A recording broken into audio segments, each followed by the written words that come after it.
শুভ সকাল বন্ধুরা, কেমন আছো তোমরা সবাই? আশা করি তোমরা খুব ভালো আছো। তোমাদের ভালোবাসাতে আমিও খুব ভালো আছি। আজকে শুক্রবার, এখন বাজে সকাল 9:30 মতন। তো এখন থেকে আমার ব্লগটা স্টার্ট করে দিলাম। আজকে বন্ধুরা অনেক দিন পর আমরা সকালবেলায় ভাত খাবো। আর 1 বছর আগে কিন্তু আমরা সকালবেলা ভাত না খেয়ে অন্য কোনো খাবার খেতাম না। চা খেতাম ঠিকই, কিন্তু ভাতটা আমাদের টিফিনে থাকতো। তো আজকেও ভাবলাম সেটাই করি। তো দেখো, এদিকে টমেটো কেটেছি আর এদিকে বেগুন কেটেছি। টমেটো কেটেছি এই কারণে, টমেটো একটু এনে ভাবছিলাম ঝাল করব, কাঁচা টমেটো। তারপরে আমার দেওর ফোন করে বলে মাছের তেল পাঠাবো। তো মাছের তেল ভেজেছিলাম, তার মধ্যেই একটু টমেটো দিয়ে দিয়েছি, আর ওই রেসিপিটা করা হয়নি।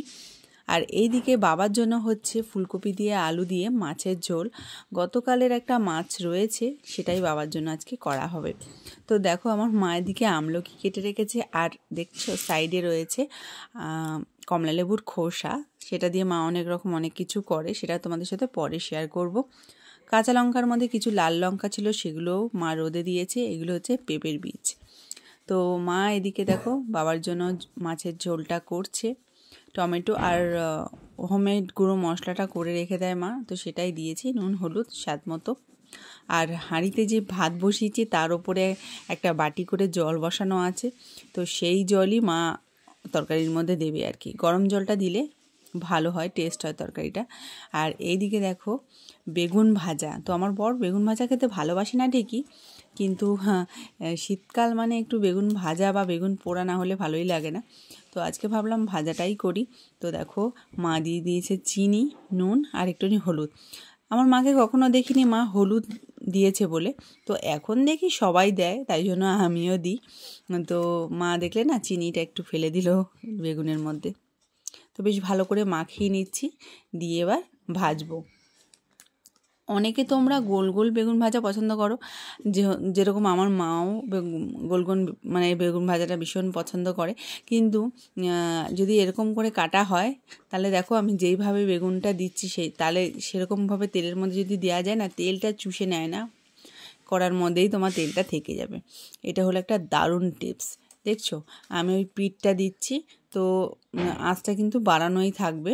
দিয়ে আবার যেরকম এপিঠ ওপিঠ ভাজে সেরকমই ভাজবো, কিন্তু তেলের জায়গায় তেল থেকেই যাবে, শুধু ভাজাটা হবে। এটা একজনের কাছে আমি শিখেছি, সেই থেকে আমি এরকমই করি। আর এদিকে দেখো কম আঁচ করে বসানো রয়েছে বাবার তরকারিটা। আর আগের দিনের একটু সবজি বেঁচে গেছিলো, সেটাকেই মা একটু বেসন আরও অনেক কিছু দিয়ে মেখে রেখেছে, একদম সাইজ করে রেখেছে, মানে বড়ার সাইজ, যাতে আমি তুলি আর ভাজতে পারি। তো বেগুন ভাজার পরে এটা ভেজে নিলাম ওই তেলেই। আর সকালবেলায় মা বানিয়েছিল, মায়ের জন্য মা বানিয়েছিল সরু চুকলি, সেটা মাই খেয়েছে, আমি আর খাইনি। তো আমরা চলে এসেছি ছাদে। দেখো বন্ধুরা, ছাদে রোদ্দুর আছে ঠিকই, কিন্তু ছাদে কিন্তু খুব ঠান্ডা ঠান্ডা ভাবই আছে, মানে ছাদে আর কি খুব হাওয়া চলছে, তো যেরকম রোদ্দুর সেরকম ঠান্ডাও লাগছে। তো বেগুন ভাজা দিয়ে আলু হাতে দিয়ে আর ওই বড়া দিয়ে আমি খাচ্ছি। আর মাছের তেল ভেজে নিয়ে চলে এসেছি সঙ্গেই। তো মাছের তেলের মধ্যে আমি আলু, পেঁয়াজ আর বেগুন দিই, সেই রেসিপিটা তোমাদের সাথে শেয়ার করতে পারলাম না, আমার মেয়ের কাছে আর কি ফোনটা ছিল তখন, তাই জন্য।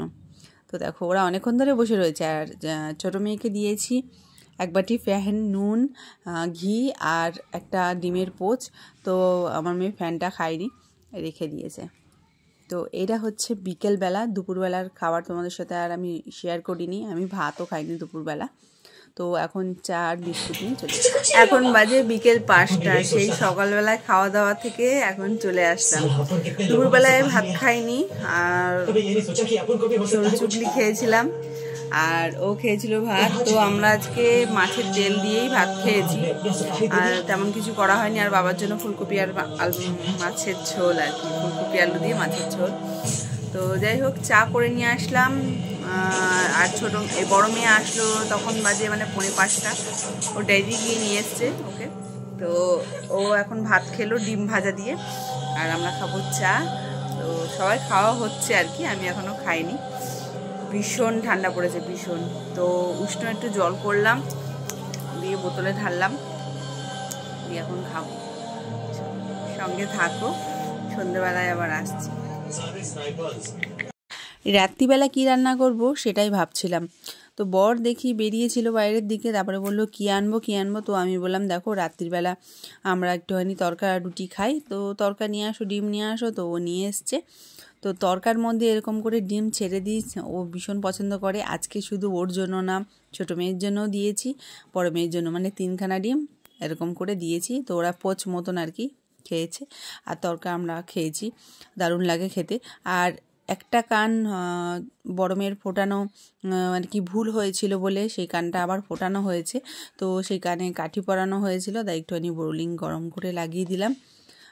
কানটার মানে পেছন দিকটা কেমন যেন হয়ে গেছিলো, তাই জন্য আর একটুখানি মানে ও তো ঘুমাবে এখন, তার আগে একটুখানি দিয়ে দিচ্ছি। তো ওকে বললাম তুই ফোনটা ধর, আমি তাহলে দিই।